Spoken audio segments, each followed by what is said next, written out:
Hey, Wilf, we have the opening statement from Boeing CEO Dennis Muilenburg, who will be on Capitol Hill over the next couple of days. This is from his opening statement that will be delivered tomorrow morning at 10 a.m.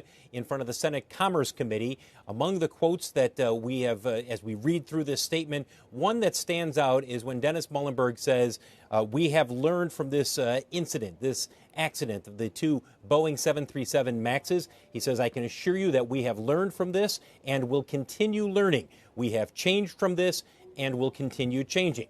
As you take a look at shares of Boeing, guys, I was just at a briefing, a pen and pad briefing with Representative Peter DeFazio from Oregon, who is on the House committee that will have a chance to question Dennis Muilenburg on Wednesday.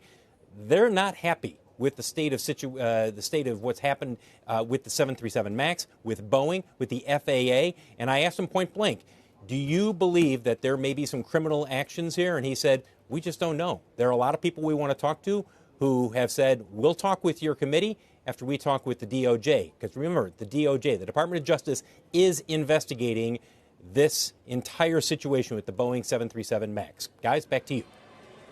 Phil, I'm also just trying to skim read this set of testimony for tomorrow. Of course, the testimony is one part of it. The questions, and I think that's more important, Wolf. I think the questions are far more important. Most of what we read here, we've heard a lot of these statements in the past from Dennis Muilenburg or from Boeing. Yes, they feel responsibility for the 346 lives that have been lost in these two accidents. Dennis Muilenburg says in this statement, we own it. That's a phrase that we have heard from Boeing for almost a year. And look, tomorrow's the one-year anniversary of the Lion Air crash.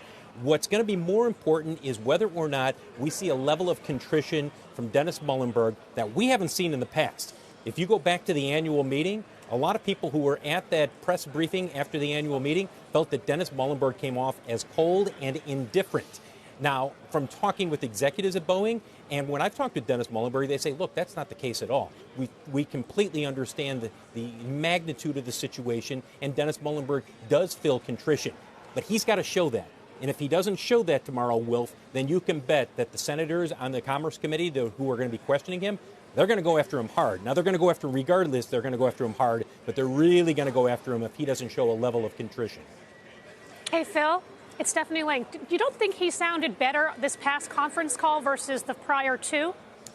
Better, but I'm not sure if he's gone far enough, Stephanie. Now, part of that is, and I know Dennis fairly well from over the years interviewing him and talking with him, that's his demeanor. It doesn't mean that he's not caring and that he doesn't understand the situation here. But the analogy that I use for people is go back to the GM ignition switch hearings on Capitol Hill. The first time Mary Barra came to Capitol Hill, she gave correct answers, very succinct and straightforward answers, but it was a terrible, terrible performance in front of those who were questioning her because she did not come across as sincere enough. And I understand people will say, look, this is all theater. What really matters is whether or not Boeing is changing things. Well, the fact of the matter is that does matter, and whether or not you come across as sincere. And then when Mary Barra came back the second time, guys, much different tenor and tone from her than the first time around. So will be interesting to see how Dennis Muilenburg handles this, not only tomorrow with the Senate, but on Wednesday with the House.